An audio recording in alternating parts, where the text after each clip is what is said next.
King. King Harris has been arrested after not appearing in court. King Harris, the son of rap icon T.I. and Tiny Harris, finds himself at the center of a storm that's shaking the foundations of his family's empire. It all started with his arrest, a consequence of skipping court dates, and a string of poor choices that seem to echo the privileges he's grown up with. Many observers weren't shocked by the handcuffs. After all, King's life has been a whirlwind of public missteps. What caught everyone off guard was his response once the reality set in. Instead of reflection, he lashed out, hurling defiance at law enforcement with chants of disdain that echoed through social media. "F the police," he seemed to declare, a sentiment that only deepened the divide between his sheltered upbringing and the harsh world he's stumbling into. Commentators couldn't help but point out the irony. Raised in the lap of luxury, surrounded by fame and fortune, why was he veering so dangerously off course? This isn't just another celebrity kid's rebellion. It's a saga unraveling with a ferocity that even the Harris family's history of scandals can't match. As the dust settled from his initial arrest, the plot thickened in ways no one saw coming. King, now incarcerated in a Georgia facility, became the unwilling star of a nightmare straight out of a crime thriller.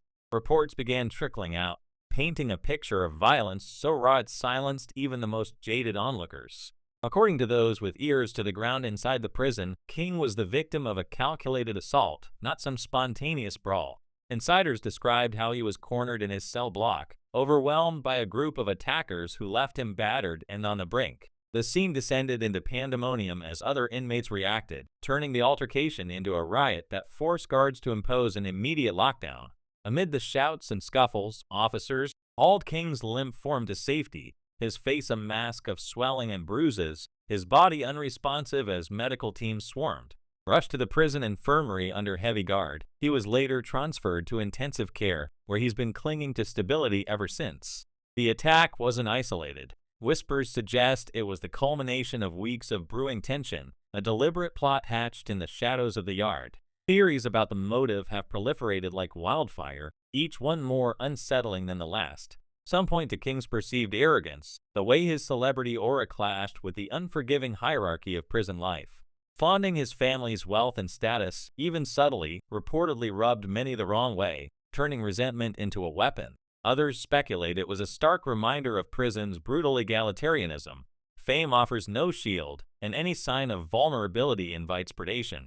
In this environment, where alliances are forged in whispers and broken with fists, King's outsider status made him a prime mark. Anonymous voices from within the walls claim he'd been warned repeatedly, tone down the bravado, keep your head low, but he pressed on, perhaps mistaking bravado for strength. Now those warnings have materialized into a grim reality, leaving him fighting for recovery while the facility remains on high alert.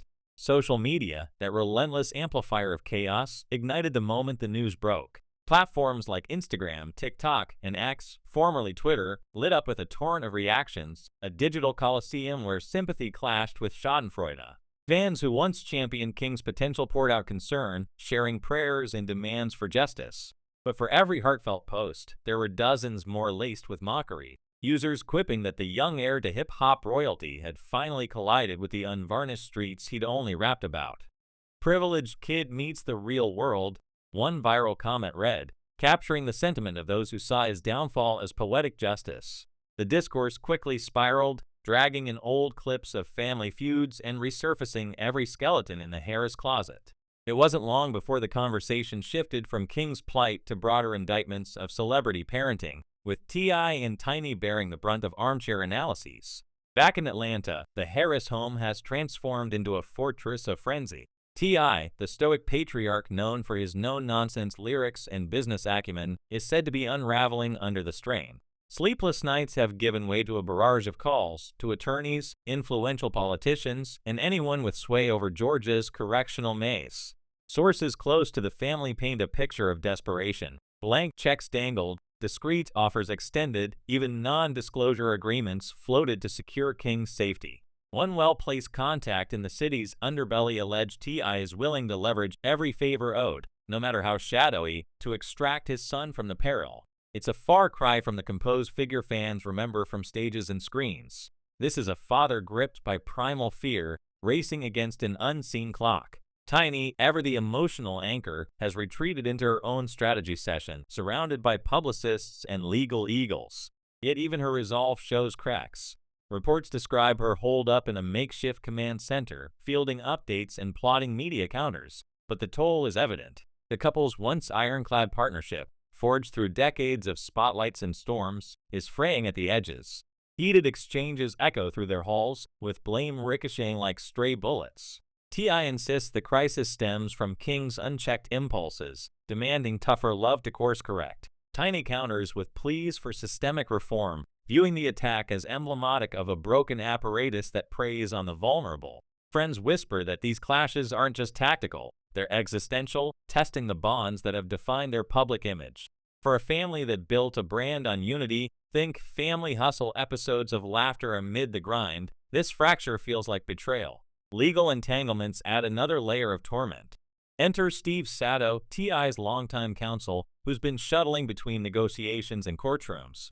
In a recent overture, Sato approached prosecutors on behalf of T.I. and Tiny, floating plea options to quash lingering probes tied to past allegations. The response was icy. Any resolution demands full accountability, including surrenders and admissions, or else the full weight of investigation proceeds unchecked. This standoff isn't abstract. It bleeds into King's saga, as unresolved family shadows cast doubt on his every move. Accusers from yesteryear, like the vocal Sabrina Peterson, loom large, their threats of receipts still echoing in tabloid echoes. Though federal charges never materialized, the specter persists, fueling inmate grudges and public skepticism alike. Delving deeper into the assault's underbelly reveals a narrative far murkier than initial reports suggest. Far from a spur-of-the-moment clash, this was orchestration at its most sinister. Insiders allege a trio of assailants, possibly backed by a wider network, enticed King to a secluded spot under false pretenses. As he arrived, the trap snapped shut, blows raining down in a frenzy that left him crumpled and dazed. Chaos ensued, with the block erupting into shouts and shoves, guards barking orders amid the melee. What chills the blood most? Surveillance flickered out precisely when needed, plunging the critical moments into blind obscurity. Officials dismiss it as coincidence, but skeptics scoff, citing George's storied history of convenient malfunctions. Cameras fail when the story demands it. One veteran fixer remarked dryly, a nod to the system's selective blindness.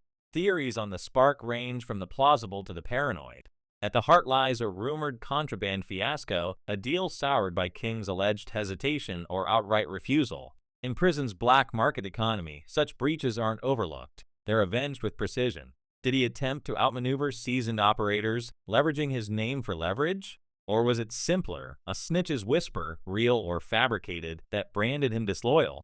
Whatever the trigger, the fallout underscores a cardinal rule. Inside, trust is currency, and betrayal buys a one-way ticket to vulnerability. King's pre-incarceration persona, flashy posts, rival call-outs, didn't help, painting him as a poser in eyes hardened by survival. Ex-cons who've walked similar halls share tales of similar downfalls.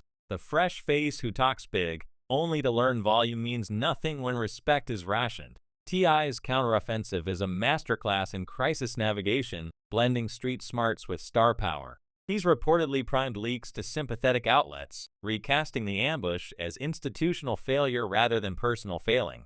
Threats of exposes on overcrowding and neglect dangle like swords, aimed at prying open transfer doors. Yet allies caution that such gambits cut both ways. Stirring the pot might invite retaliation, turning whispers into roars.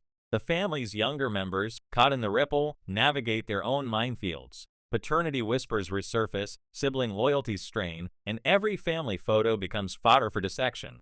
It's a hall of mirrors where private grief morphs into public spectacle, amplified by algorithms hungry for clicks. Reflecting on the Harris lineage, this crisis feels like destiny's cruel punchline. They've weathered reality TV cancellations, lawsuit barrages, and that infamous Falcons sideline meltdown where T.I. famously restrained a defiant King in a viral headlock, his voice booming with paternal fury. "You're shaming us all," he thundered as Tiny mediated amid flashing cameras. Back then, it seemed peak dysfunction. Now it's prologue. The attack eclipses it, stripping away illusions of control. Prison's code, loyalty over lineage, silence over swagger, exposes the chasm between King's curated life and the raw arena he's entered. Taunts over his parents' trafficking clouds, those unsubstantiated but sticky claims only sharpen the knives. Inmates, serving stretches for far graver sins, saw in him not kin but contrast, the kid with lawyers on speed dial, mocking their grind.